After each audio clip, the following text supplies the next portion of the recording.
Years ago, when Trump was in office, Nintendo was releasing a new console called the Switch, and I was in the middle of doing my GCSEs.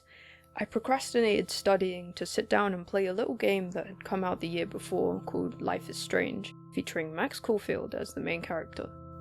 Now, years later, things are so different. Trump's in office, Nintendo's releasing a new console called the Switch, and last year a game came out called Life is Strange featuring Max Caulfield as the main character. Life is weird.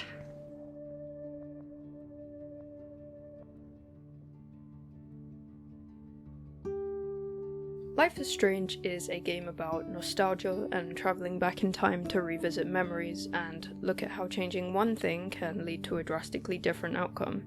Like how if I went to uni and didn't stay at home to study art, I might actually have an art career by now. People like fan art though, right? What better time to make fan art of one of my favourite game series than right now, around the time of its 10-year anniversary. If you're unfamiliar with the game, here's a very quick rundown. Sings and we'll make a thrasher out of you yet. Ready for the mosh pit, Shaka Bra? Maybe not. The game is pretty much based around the concept of the butterfly effect or chaos theory, where any small choice or action can or does have a drastic effect later on. Max grew up in the small town of Arcadia Bay, but left for Seattle 5 years ago, leaving behind her best friend Chloe Price, and not really keeping in touch with her. Now, 5 years later, she's back as an 18-year-old student at Blackwell Academy, where she studies photography under the prestigious photographer Mark Jefferson. We meet Max during a vision of a storm that's going to happen on Friday, where a giant tornado threatens to rip through the town. Max wakes up in class on Monday to discover she now has the power to travel back in time, and saves Chloe from getting shot in the school bathroom. Max? Chloe? Long story short, Max and Chloe become, best friends again, and supernatural and serious shenanigans ensue as they try to search for a missing girl in the town, Rachel Amber, who also happens to be Chloe's newer, best friend. Spoiler alert, Rachel is dead and buried. The guy they thought was behind it all is just a lackey for the real villain, Mark Jefferson. Max thinks that busting Jefferson will save the town from the storm and the tornado, but it doesn't, and in a really awkwardly contrived ending, Max must decide whether she should pay the price for Arcadia Bay. Chloe! I can't make this choice! No, Max. You're the only one who can.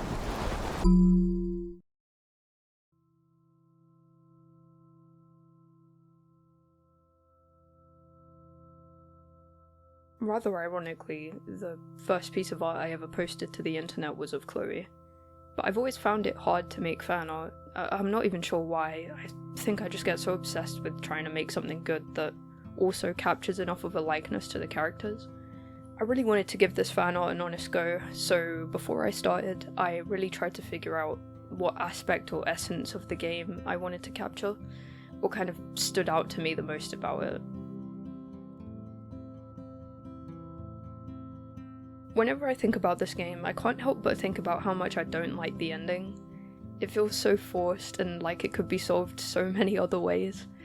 I'm not alone in this either. You can find a lot of people online talking about how much the ending doesn't make sense, how much the storm doesn't make sense, and I could probably make an hour-long video just talking about my own feelings about the storm and the story and why, in the end, I generally don't like it.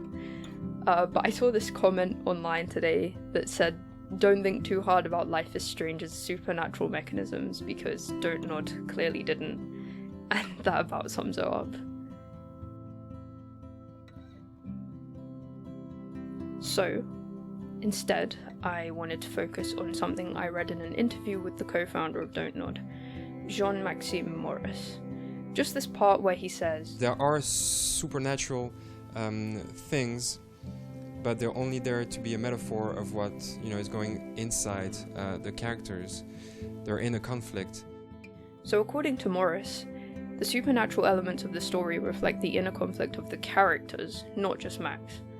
So let's apply them to Chloe, basically the second protagonist of the game. Alongside the already established theme of suicide, The reckless action she takes throughout the game, the note you can find in her hideout at the junkyard, the symbolism in her outfits, and the fact that even in an alternate universe, she sees herself as a burden and literally asks Max to kill her. The events of the game suggest that the universe sure does seem to want her dead to a supernatural degree. Chloe gets shot, hit by a train, euthanized if you choose to do that, shot again, presumably killed in a storm, and of course shot again if you chose to save Arcadia Bay. Now, I'm not saying that this is intentional or canonical, but keeping in mind what Morris said, it really reads to me like Chloe is convinced the world is a better place without her in it.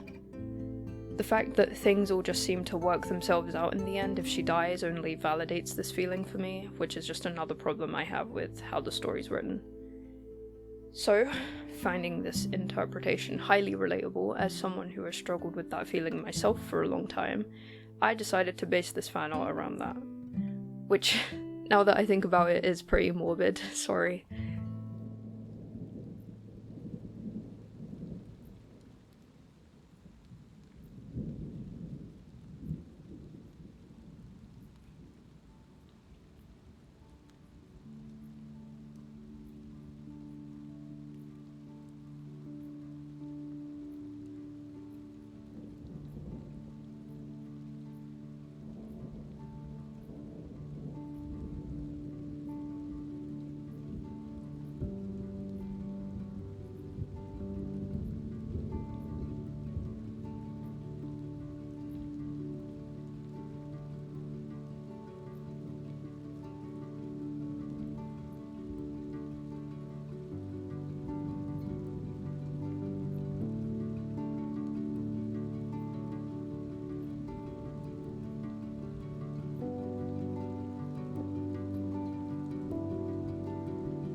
I had Max hold on to Chloe with a bit more of a possessive grip, while Chloe is a bit more dejected and listless.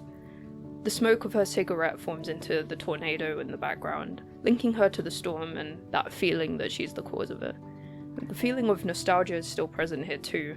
Max and Chloe are bathed in that golden hour lighting, and each of the various events from the game behind them are presented in the form of a collage of torn Polaroid pictures. At least that's how I tried to depict them. I'm not sure I did the best job, honestly. Each image shows an event linked directly to Chloe.